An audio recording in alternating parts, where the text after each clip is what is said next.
Abusiafo gia konwa na enenenso maba me say recipe no we nso eboso simple meatball stew na ekoyi. Hwe manim ha another simple recipe but equally delicious. Uhwe me recipe na wantumi an try bi dia na ye wa na umpese obesesa waduane. So wa nti no like video no ema me ne wa ha say red onions 1.5 and we garlic miensa.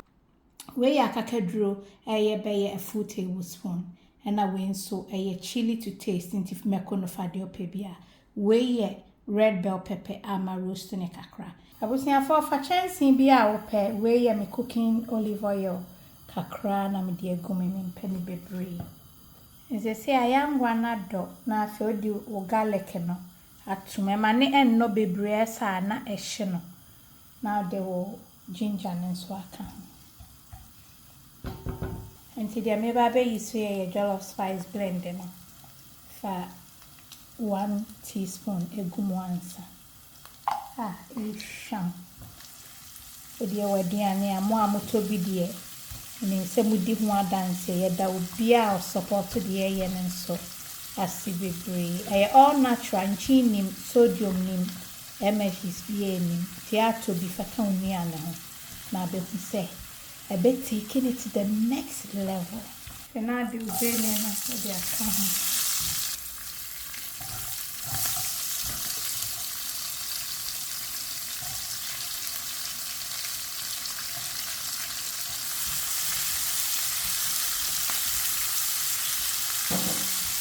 Now for do macono account. To make quack or blend them a peppers number.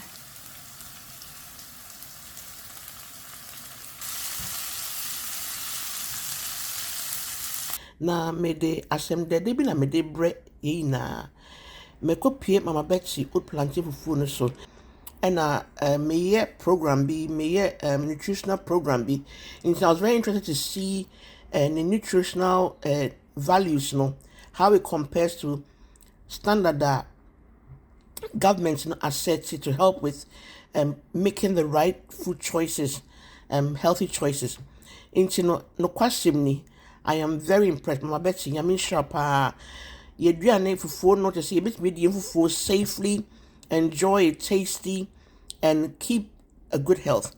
Into I've taken the time and me a video to show you say Mama Betsy fufuo oat plantain fufuo no. It is within the healthy range. Actually, it's very nice. I like the texture, I like the taste, and I like the look as well. It is very nice. Nti me makonin so achibro for be 4 minutes well. Na afi. Nye me wa ha see a fresh steamed tomatoes and a fresh one. Na bo modern asa e ba chiso.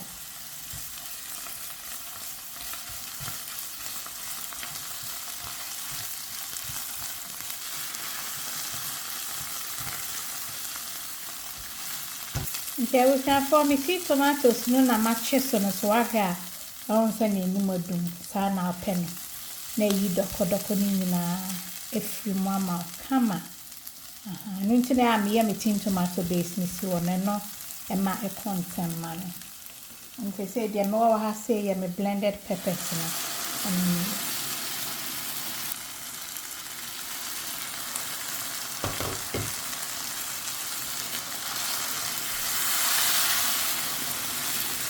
nti me yisu bell pepper bia me noa no mu kakra nsana me de mentos no tomato and basil bi so ha me de be ka ho na ayi pepper na chi no smell no efi ho ama ti eya no ahwe me video na ma kire bell pepper sane me ye de si ho no no eno so be boa patcha like video na ne hwane de ense wani o ese wanum so we bi ama me ye to aso afi na me de me tomato and basil no e ba bigum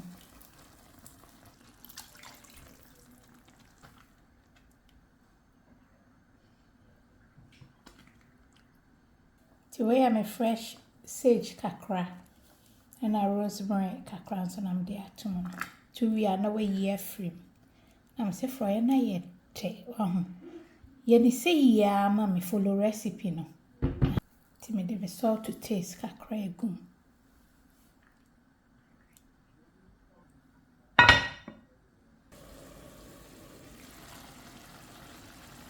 Everything for high sham. Jai.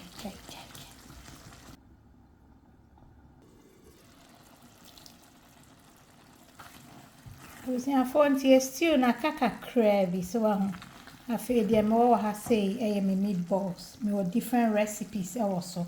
Nti betimi afa emu bia na de aka ho.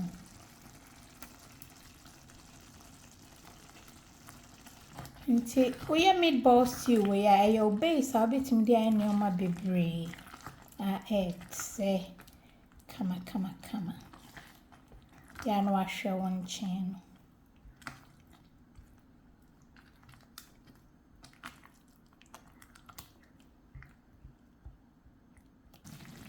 Everything for the say the stew no. Been so ahwe am in fa veggies bi enka ho. Se me be so a me ye ne sa so me mo spring onions kakra bi wa ha say. Everything for into a stew na e kama. O pe chansi bi. E de aye aduane akọ original mama Betty dokoma won sabeke bi. We utumi san de hye oven mo. Ti hwe ho so ye ma me like video no mesrewa. Na nyame adoma e besen hia. I love you all. God bless. Mwah.